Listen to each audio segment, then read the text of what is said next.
Hey guys, it's Brigitte, and I am in my garden, and we're gonna talk about Sunscold. Look at this, look how terrible that looks. Wow, that really looks bad.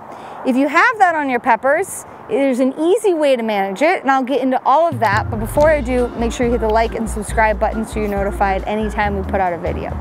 So look at these peppers, they look absolutely terrible. And then look at these peppers over here. These guys look gorgeous, look at that. Now, part of the reason why you're seeing the difference between these two is because these were covered up with shade cloth, these guys were not. Now, what happens to cause this? This is just like you going to the beach and getting a sunburn. These guys are getting burned by the intensity of the sun, and although this is not making the pepper inedible, it definitely makes it very ugly. If you're selling produce, you're not going to be able to sell these guys.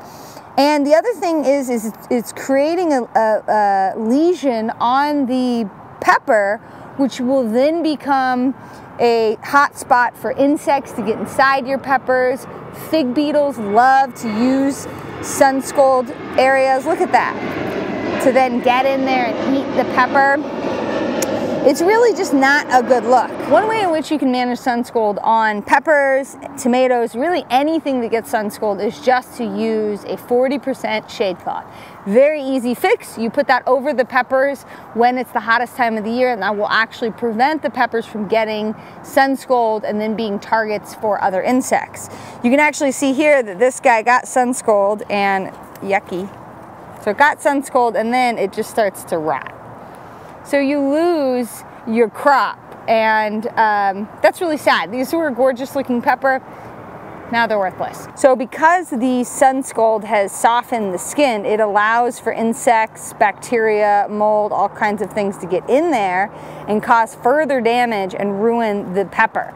A lot of times what happens is they will actually just rot. And so preventing the Sunscold gives you peppers that are more pleasing to look at, and also will save a lot of the peppers on your plant. The other thing you can do, and what I recommend, especially here in zone 9 and 10, is that you don't actually prune your pepper plants themselves, because we want as much leafy matter and leaf and foliage to grow on them so that they can shade themselves.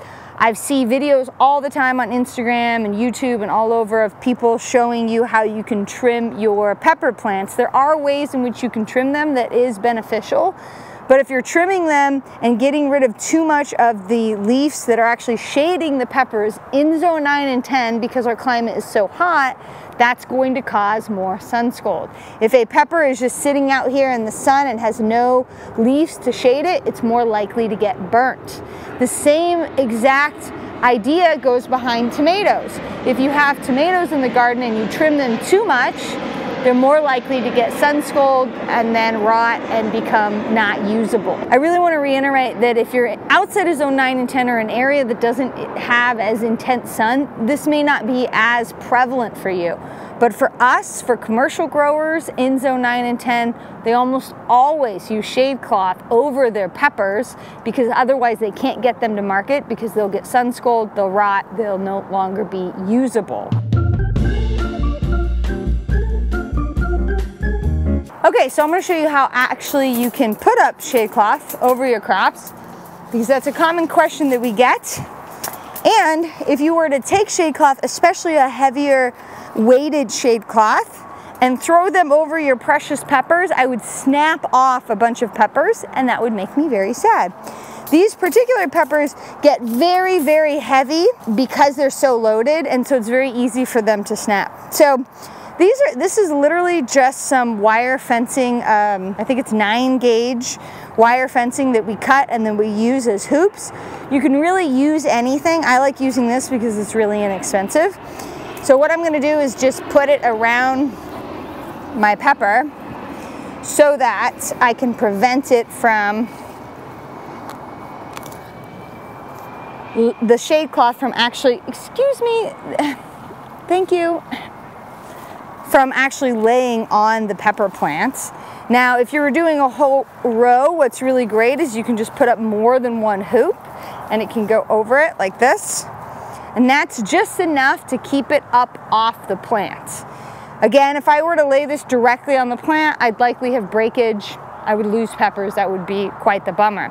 What's really great about these hoops too, especially this time of the year, I actually just leave them in the ground because I'm gonna start using row cover to prevent leaf-eating caterpillars. So I will already have them ready to cover, and I can just use them for multiple different crop extending techniques. So these are really great. Again, this is just I think it's 9-gauge chain link wire fencing. It comes in a roll. It's really inexpensive. It is the cheapest way that you can make these hoops that I've ever found, and you can just buy it at any hardware store. So just to review what we've gone over, if you've got peppers in the garden and they're starting to get black spots or sun scald on them, those are actually just sunburns from too intense sunlight. And the way in which you manage that is you can either put up 40% shade cloth.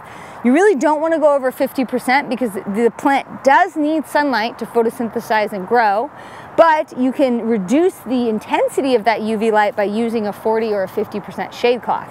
The other thing that you can do is not prune your pepper plants so that you have maximum foliage, so that can actually protect your peppers as well.